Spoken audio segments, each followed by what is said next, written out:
Praise the Lord. கர்த்தருக்கு ஸ்தோத்திரம். தேவனுக்கு மகிமையுண்டாக. தேவனுடைய பிள்ளைகளே, தேவனுடைய வார்த்தை வெளிப்பட நேரத்தில் தேவனுடைய வார்த்தையிலிருந்து தேவன் நமக்கு அநேக காரியங்களை கற்றுக்கூடாது. ஒவ்வொரு நாளும் வேதத்தை படிக்கும்போது வேதத்திலிருந்து தேவன் நம்மளோடு கூட பேசுவதை, நம்மளோடு கூட இடைப்படுவதை ஒவ்வொரு நாளும் கற்றுக்கொண்டு தேவனுடைய வழிகளில் நடக்கும்போது தேவன் நம்மளை ஆசீர்வதிக்க அவர் வல்லவராக இருக்கிறார். தேவ பிள்ளைகளை, இந்த நாளில் கூட சங்கீத புஸ்தகத்தில் நீங்கள் பார்க்கும்போது பார்த்தீங்கன்னா 71ஆம் சங்கீதத்தில் அங்கே நீங்கள் பார்க்கும்போது 5ஆம் வசனத்தை பாருங்கள். கர்த்தராகிய ஆண்டவரே, நீரே என் நோக்கமும் என் சிறு வயது தொடங்கி என் நம்பிக்கையுமா இருக்கிறீர். கர்த்தராகிய ஆண்டவரே, நீரே என் நோக்கமும். பாருங்க, கர்த்தராகிய ஆண்டவர் தான் என்னுடைய நோக்கம். இன்றைக்கு நம்முடைய நோக்கம் எதெல்லாம் இருக்கிறது என்று எண்ணி பாருங்க. ஒரு நாள் இதுவே நோக்குவோம், அடுத்த நாள் அதை பார்ப்போம், ஒரு நாள் அதை பார்ப்போம், ஒரு நாள் நாங்கள் ஏசுன்னு ஒன்றா இன்றைக்கி நாங்கள் எப்படி இருக்குன்னா போங்க எங்க. நம்ம ஒவ்வொரு நாளும் அப்படி மாற்றிக்கொள்கிற கூட்டம். ஒரு கூட்டம் பாருங்க இப்படி தான் வாழ்ந்து கொண்டிருக்கு. ஆனால் நீங்களும் நானும் என்றைக்கு ஆண்டவராகிய இயேசு கிறிஸ்துவை ஏற்றுக்கொண்டோமோ அன்னையிலேருந்து மரண பரியந்தமும் இந்த இயேசுவை நான் பின்பற்றுவேன். இந்த இயேசு கிறிஸ்துவோடு வாழ்வேன். இயேசு கிறிஸ்து தான் என்னுடைய நோக்கம். அப்படி நம்ம வாழ கற்றுக்கொள்கின்றோம், அப்படி நாம் நடக்க கற்றுக்கொள்கிறோம். என் சிறு வயது தொடங்கி நீரே என் நம்பிக்கை. கவனிங்க, நோக்கத்தை வைத்த மனிதர்கள் நம்பிக்கை வைக்கிறோமா என்று பாருங்கள். நோக்கம் இவர் தான், நம்பிக்கை அவர் மேலே. இப்போ நாம் ஒரு கூட்டம் எப்படி வாழறாங்க, இப்படி வாழறாங்க. நீங்கள் அந்த மாதிரி வாழாதபடிக்கு ஒவ்வொரு நாளும் என் நோக்கம் நீதான், என் நம்பிக்கை நீதான் என்று வாழ வேண்டும். ஒரு குடும்பத்தில் கணவன் இவர் தான், என் தேவையெல்லாம் சந்திக்கிற இவர் தான்னா அது வேறு மாதிரி மாறிடும். தேவ பிள்ளைகளை, அப்பா இவர் தான், என் தேவை சந்திக்கிற இவர் தான்னா அங்கே ஒரு மாதிரி நினைப்பாங்க. அதுபோல தான் நம்முடைய நோக்கம் அவர் தான். கர்த்தராகிய ஆண்டவர் தான் நோக்கம். என் சிறு வயது தொடங்கி அவரே என் நம்பிக்கையாக இருக்கிறார். தாவீது தன்னுடைய வாழ்க்கையில் தேவனை அப்படி தேட ஆரம்பிக்கிறார். தேவனோடு கூட ஐக்கியப்படுகிறார், தேவனோடு கூட உறவு வைத்துக் கொள்கிறார். இன்றைக்கு வேதத்தில் எல்லா ஊழியக்காரர்களும் நிறைய டைமில் தாவீதை ஒப்பிட்டு பேசுவாங்க. ஏன் இயேசு கிறிஸ்துவே பாருங்கள், அநேக இடங்களில் தாவீது குமாரன் என்று சொல்கிறார், தாவீதின் திறவுகோலை உடையவர் சொல்கிறார், நான் தாவீது வேறு என்று சொல்லுகிறார். ஏன் தாவீது அப்படி தேவன் மேலே நம்பிக்கை உள்ள ஒரு மனிதனாய் வாழ்ந்தார். அந்த தாவீது தேவனுடைய நாமத்தை மயம்படுத்தக்கூடிய ஒரு மனிதன். இன்றைக்கு நோக்கம், நம்முடைய நோக்கம் யார் மேலே இருக்குது? இயேசு கிறிஸ்துவின் மேலே நோக்கம் இருக்குது. உண்மைதான். நம்பிக்கை அவர் மேலே இருக்குதா? இவனை தாங்க நம்பின்னு இந்த பிள்ளை தான், இவனோ இன்னும் இப்படி பண்ணிட்டாங்க. எங்க உன் நம்பிக்கை யார் மேலே இருக்கணுமா? இயேசு கிறிஸ்துவ மேலே இருக்கணும். அவர் தான் என்னை சிறு வயது முதல் இன்றைக்கு ஆதரித்து கொண்டு வருகிறார், என் தேவையை சந்திக்கிறார், என்னை வழிநடத்தி கொண்டு வருகிறார். நமக்கு கணவன் இருக்கிறார், பிள்ளைகள் இருக்கிறார், எல்லாம் இருக்கிறாங்க, உண்மைதான். எனக்கு மனைவி இருக்கிறாங்க, உண்மைதான். எனக்கு பிள்ளைகள் இருக்காங்க, உண்மைதான். நான் அவங்க வந்துட்டாங்கன்னு சொல்லிட்டு என் நம்பிக்கை நான் என்ன பண்ண முடியாது, அவன் மேலே வைக்கக்கூடாது. தேவனுடைய வார்த்தைகளை நான் எண்ணி தேவனோடு கூட ஐக்கியப்பட்டு அதிலே நான் உறவு வைத்துக் கொண்ட ஒரு மனிதனாய் மாற வேண்டும். வேதம் அப்படி தான் கற்றுக் கொடுக்குது. இன்றைக்கி பாருங்க, நம்முடைய மாம்சத்தை ஒரு பெரிய ஒரு பலமாய் நம்ம எண்ணிக்கொள்கிறோம். இன்றைக்கி என்னால் முடியும், நான் செய்துவேன். கவனிச்சிங்களா? அப்படி இருக்கிற ஒரு காரியங்களை தேவன் வெறுக்கிறார். என்னால் முடியும்னு சொல்லாத, எனக்குள்ளே இருக்கிற ஒரு தேவன் அதை செய்து முடிப்பார். எனக்குள்ளே இருக்க தேவன் அதை பண்ணும்படிக்கு எனக்கு உதவி செய்வார். அப்படி நீங்கள் ஒவ்வொரு நாளும் நம்ம நாட வேண்டும், தேட வேண்டும். தேவன் உங்களை ஆசீர்வதிக்க வல்லவராக இருக்கிறார். இன்றைக்கு தேவ பிள்ளைகளுடைய நம்பிக்கை எது மேலே வைத்திருங்க? கவனிச்சுங்க, மனுஷன் மேல் நம்பிக்கை வைத்து தன் மாம்சத்தை புயபலமாக எண்ணு சபிக்கப்பட்டவன் இருக்குது. மனுஷன் மேலே நம்பிக்கை கூடதா, தன் மாம்சத்தை புயபலமாக எண்ணிக்கொண்டு அவன் சபிக்கப்பட்டவன் என்று வேதம் சொல்லுது. அப்போ தேவ பிள்ளைகளாக இருக்க நம்ம எது மேல் நோக்கம் வைக்கணும்? என் ஆண்டவராகிய இயேசு கிறிஸ்துவில நோக்கம் வைத்த நான் ஆண்டவராகிய இயேசு கிறிஸ்துவில நம்பிக்கை வைக்க வேண்டும். அவர் நிச்சயமாக இந்த பிரச்சனை விடுப்பார். அவர் நிச்சயமாக என் கடனை அடைக்க உதவி செய்வார். அவர் நிச்சயமாக என் தேவையை சந்திப்பார். அவர் நிச்சயமாக என் திருமண காரியங்களை வாய்க்க பண்ணுவார். அவர் நிச்சயமாக என் பிள்ளைக்கு சுகத்தை கொடுக்க வல்லவராக இருக்கிறார். யார் மேலே நம்பிக்கை வைக்கிற? அந்த ஹாஸ்பிட்டல் போகலான்னு இருக்கிறேங்க, அந்த டாக்டரை போய் பார்த்துட்டு வரலாங்க. எங்கேருந்து இருக்கலாம்? ஒரு மனிதர் எனக்கு தெரியும், அவர் ஆந்திரா போயிட்டார். ஆந்திராவில் போயிட்டு அங்கேருந்து சென்னைக்கு வருவார். சென்னையில் உள்ளே ஒரு ஊர் குரோம்பட்டு, அந்த ஊருக்கு டாக்டரை பார்த்துட்டு போகிறார். ஏன்னா அந்த டாக்டர்கிட்ட தான் நல்லா இருக்கும். ஏன்னா அவருக்கு ஒரு தெய்வம் இருக்கிறாரு, அவர் கூடவே வராரு, அவருக்கு இன்றைக்கும் ஜீவனை கொடுத்து பலனை கொடுத்து வைத்திருக்காரு. அவர் என் கூட இருக்கிறார் என்பதை நம்பிக்கை இழந்த மனிதனா நான் அந்த டாக்டர்கிட்ட போனால் தான் அவர் தான் என்னை பார்த்துக்கலாம். சிறு வயதுலேருந்து அவர் தான் கூட இருந்தாரா? சிறு வயதுலேருந்து அவர் தான் உன்னை நடத்தினாரா? சிறு வயதுலேருந்து அவர் தான் உனக்கு பாதுகாப்பு தரா? நேற்று வந்த டாக்டர் மேலே ஒரு பெரிய நம்பிக்கை வைக்கிறியே, சிறு வயதுலேருந்து உன்னை நடத்தி கொண்டு வந்த தெய்வமாச்சே. உன்னை இன்னைக்கு வரைக்கும் ஜீவனோடு வைத்திருக்கிறாரே, ஏன் அவர் மேலே நம்பிக்கை இல்லை? ஏன் அவரை நீ தேட மாட்ற? ஒரு கூட்டம் இப்படி வாழ்ந்துருக்கீங்க. ஆனால் நீங்கள் பாருங்கள், தேவனை தேடுற பிள்ளைங்க. இப்போ நான் அவர்கிட்ட போய் கேட்டேன்னா சொல்லுவாங்க, நீங்கள் இயேசு தேடுங்க. ஆமாங்க, இயேசு தாங்க இன்றைக்கி எல்லாமே, இயேசு தாங்க எல்லாமேன்னு சொல்லுவார்.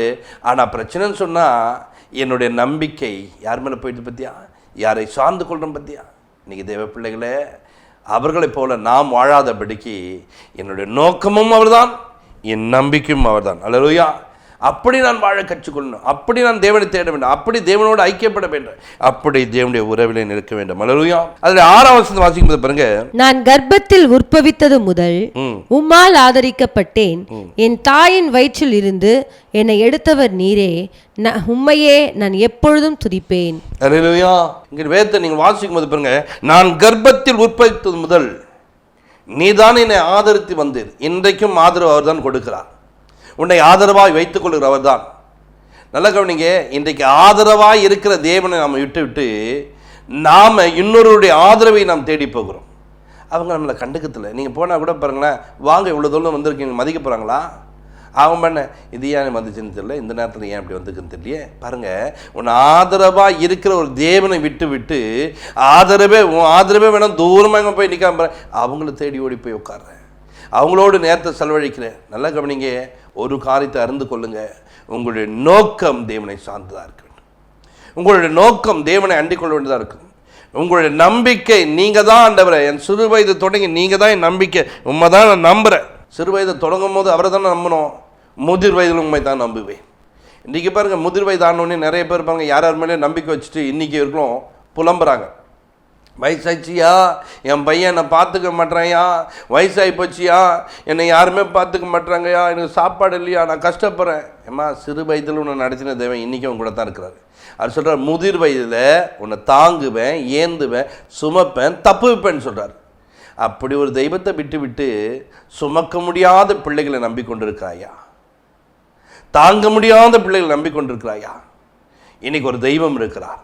சிறு வயது தொடங்கி நீரே என் நம்பிக்கை.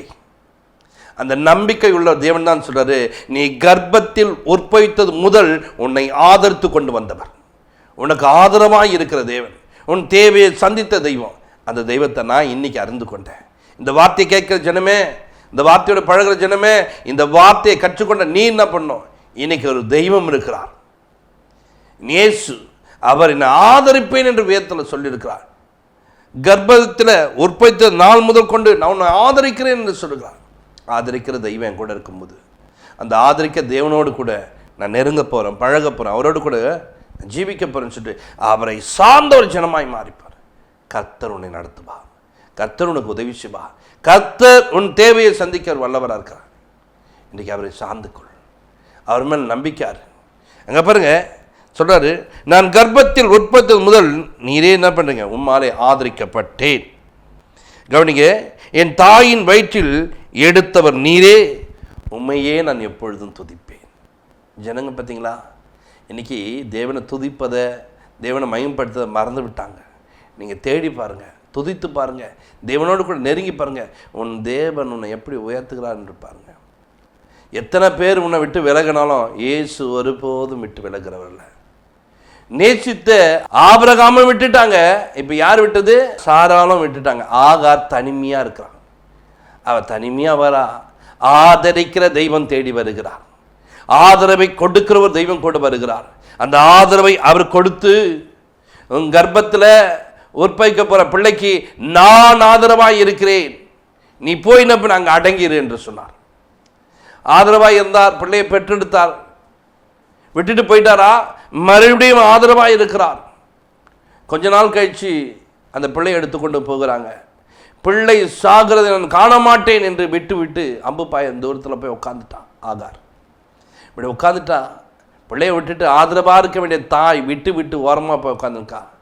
ஆனால் ஆதரவாய் இருந்த தேவன் அவர் விடுவதில்லை. ஆகாரே, உனக்கு என்ன நினைச்சு, என்ன காரியம் உனக்கு என்று கேட்டார். இந்த ஆகாரை பார்த்தார். ஆகாரு, தண்ணி இல்லை ஆண்டவரே, ஆதரவாய் இருக்கிற தேவன் ஆதரவை கொடுத்தார். அல்லேலூயா. தேவையை அற்புதமாய் சந்தித்தார். எந்த இடம் தண்ணி இல்லாத இடமோ, எந்த இடத்துல தண்ணியே காணும் தேனாலும் அதே இடத்துல தேவன் தண்ணீரை கொடுத்து பிள்ளைக்கு வேண்டியதை தேவன் தந்து ஆசீர்வதிக்கிற ஒரு தேவன். கவனிங்க, உனக்கு ஒரு ஆதரவான தேவன் இருக்கிறார். அவர் உன்னை ஆதரிக்க போகிறார். இன்றைக்கு என்னை ஆதரிக்க யாருமே இல்லைங்க, எனக்கு உதவி செய்ய யாரும் இல்லைங்க, என்னை அரவணைக்க யாரும் இல்லைங்க சொல்லி கொண்டிருக்கிறாயா? உன்னை ஆதரிக்கிற ஒரு தெய்வம் இருக்கிறார். அவரை நீ எப்பொழுதும் துதித்து கொண்டு அவரை எப்பொழுதும் மகிமைப்படுத்து. பாருங்க, இந்த ஆதரவை பெற்றுக்கொண்ட ஆகார் சரி கிடைச்சதுன்னு சொல்லிட்டு தண்ணி குடிச்சிட்டு போயிடலாம்ல, அப்படி இல்லை.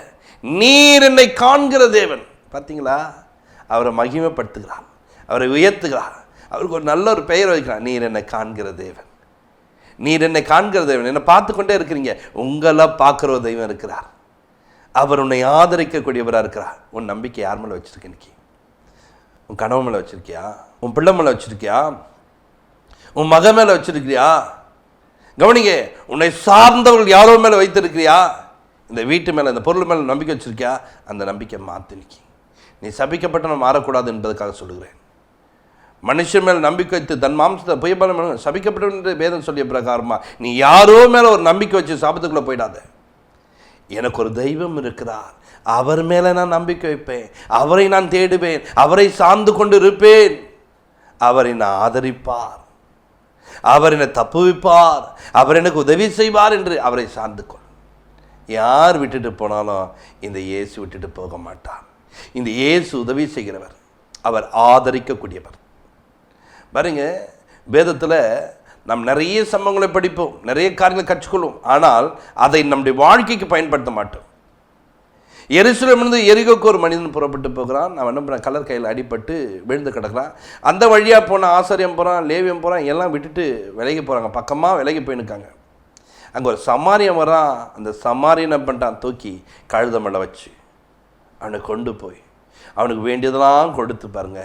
அந்த மனிதனுடைய காயத்தை துடைத்தது மாத்திரம் இல்லை, திராட்சரசத்தை கொடுத்தது மாத்திரம் இல்லை, தன்னுடைய கழுதில் ஏற்றுக்கொண்ட சத்தத்தில் சேர்த்து அவனுக்கு வேண்டிய பணத்தை கொடுத்து நடத்தினான்.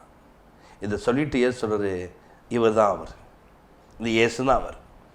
உனக்கு ஆதரவற்று கிடைப்பேன்னு சொன்னால் உன்னை தேடி வந்து உனக்கு ஆதரவாக இருந்து உன் காயத்தை ஆற்றக்கூடிய தெய்வம், உன் கண்ணீரை துடைக்கக்கூடிய தெய்வம், உன் தேவையை சந்திக்கக்கூடிய தெய்வம். அவரிடத்துல எல்லாமே உண்டு.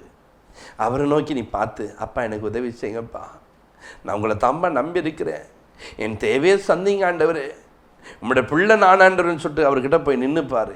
இன்றைக்கி உன் தேவையை சந்தித்து ஒன்று அற்புதமாக நடத்தி உன்னோடு கூட இந்த ஒரு பெரிய காரியங்களை செய்கிற ஒரு தேவன். அப்படியேப்பட்ட நல்ல தெய்வனோடு நீ உறவு கொண்டவனாய் மாறு. அப்படியேப்பட்ட தெய்வத்தோடு நீ பழகிப்பார், அப்படியேப்பட்ட தெய்வத்தோடு நீ நெருங்கிப்பார். அவர் உன்னை ஆசீர்வதிப்பார், அவர் உன் தேவையை சந்திப்பார். இன்றைக்கு அவரை சார்ந்து கொள். நல்ல சமாரியன் இயேசு உன்னை தேடி வந்திருக்கிறார். எப்படி வந்திருக்கிறது?